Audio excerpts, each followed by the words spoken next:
So hello hi welcome to మన వ్యవసాయం. So రైతన్నలందరూ కూడా ఖరీఫ్ పంట ముగించుకొని రబ్బీ పంటకైతే వచ్చేసారు. చాలా మంది రైతన్నలో వచ్చే మొట్టమొదటి ప్రశ్న ఏంటంటే ఏ రకమైన సీడ్ వేసుకోవాలని. ఈ ప్రశ్న రైతన్నల్ని ఎప్పుడు వెంటాడుతూనే ఉంటుంది. అందుకు నేనైతే మన రైతన్నలందరి కోసం అయితే ఒక మంచి సీడ్ని అయితే తీసుకొచ్చాను. ఇదే అన్నమాట మన సాయి కృప అగ్రిబయోటెక్ వారి ఛాంపియన్ సీడ్. ఇది హైబ్రిడ్ విత్తనము. ఇది కంకి కూడా బాగా పొడవుగా పెరిగి మంచిగా లావుగా కూడా పెరుగుతుంది. సో విత్తన సైజు కూడా కొంచెం లావుగానే ఉంటుంది. ఇది మొక్క ఏంటంటే మరి అంత పొడుగా కాకుండా పొట్టి కాకుండా మీడియం సైజులో పెరుగుతుంది.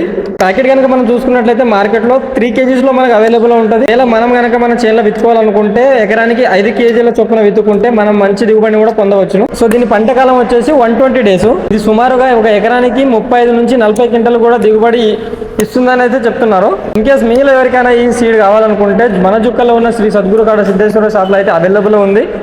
సో వచ్చి మీరు పర్చేజ్ చేసుకోవచ్చు. సో ఇంకేమైనా డీటెయిల్స్ కావాలనుకుంటే పై నెంబర్కి కాల్ చేయండి.